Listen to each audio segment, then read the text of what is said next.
बिस्मिल्लाहिर्रहमानिर्रहीम। अस्सलाम वालेकुम शागिर्द साथियों तव्हांखे लर्निंग मैनेजमेंट सिस्टम में भली का था चऊं।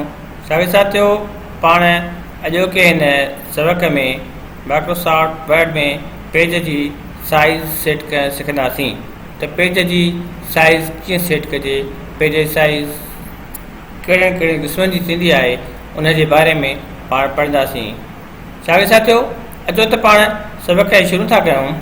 दोस्तों जॾहिं पाण पेज लेआउट ते क्लिक कंदासीं त हिते पेज साइज़ जो ऑप्शन मौजूदु आहे। जॾहिं हिते साइज़ जो ऑप्शन ते पाण क्लिक कंदासीं त हेठां हुन जूं मुख़्तलिफ़ साइज़ूं पेज जूं ॿुधाए रहियो आहे। सभ खां पहिरियां जेका साइज़ आहे उहा आहे लेटर साइज़ जो पन्नो ॿिए ऑफिस में यूज़ कयो वेंदो आहे पर तमामु घटि यूज़ थींदो आहे। उन जी साइज़ जेका आहे 8x5/11 मतिलबु 8x5 विड्थ ताईं हाइट जेका आहे 11 इंच जी थींदी आहे। उनखां पोइ ॿियो हिकु साइज़ आहे, उनखे कोई नालो न आहे ॾिनल, 11x17 आहे।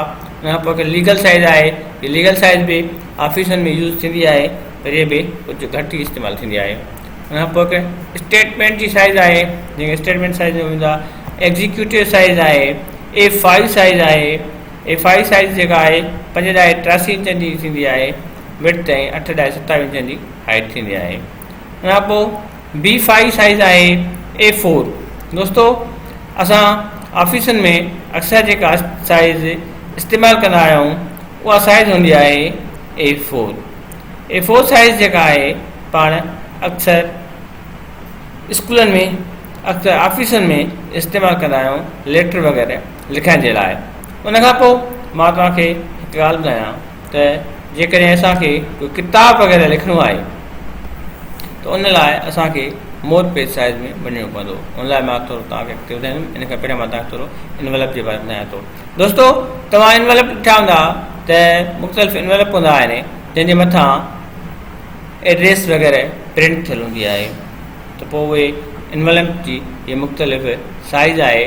इन साइज़ जो तव्हां इनवेलप ठाहे करे पंहिंजे कंप्यूटर में माइक्रोसॉफ्ट वर्ड जे अंदरि ऐं इन साइज़ जे पने ते प्रिंट करे सघो था ऐं इनवेलप तव्हां सेल करे मार्केट में उन मां पैसा कमाए सघो था।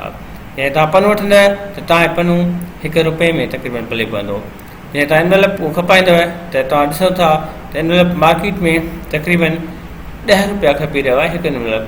जीअं त हिकु इनवेलप तव्हांखे जेकॾहिं पना वठंदव त पनो ₹1 मिलंदो। उन ते प्रिंटिंग कंदव त प्रिंटिंग जो छा ख़र्चु ईंदो, कुझु बि न, वधि में घणी भला 20-25 पैसा तव्हां ते ख़र्चु लॻायो बस जो तव्हां जेका मस खपंदी।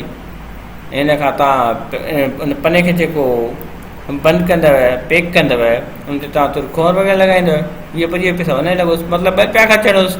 तव्हां ₹2 जो ₹4 में खपायो वञी दुकानदार ₹10 में खपाए त तव्हांखे ₹2 ते ₹2 बची पवंदा। मतिलबु त ₹100 ते तव्हांखे ₹100 बचत थी सघे थी। इन खां पोइ पाण चवंदा पेज साइज़ ते। पेज साइज़ करण जो मक़सदु इहो आहे त हिन खे तव्हांखे फ्री हैंड आहे त तव्हां पेज खे तव्हांजी मर्ज़ी पंहिंजे मुताबिक़ साइज़ ॾियो। उहो तव्हांजी मर्ज़ी आहे। जेके तव्हांखे कोई किताब लिखणो आहे त उन किताब जे लाइ तव्हां हुनखे पंहिंजी साइज़ पंहिंजी मर्ज़ी मुताबिक़ साइज़ वग़ैरह ॾेई सघो था। मिसाल 4 इंच मथे विड्थ ॾियोसि, हाइट बि 6 इंच हाइट ॾियोसि। जीअं तव्हां किताब चवंदव त किताब तक़रीबन इन ई साइज़ जो हूंदो आहे। दोस्तों इन साइज़ खे असां कस्टमाइज़ साइज़ या डमी साइज़ बि चवंदा आहियूं। दोस्तों तव्हां अॼोके सबक़ में पंहिंजे पेज खे साइज़ ॾियण जे बारे में, पेज जी साइज़ चेंज करण जे बारे में सिखी वरितो आहे। हाणे पाण अॻिते मिलंदासीं कंहिं हिकु नए सबक़ सां गॾु।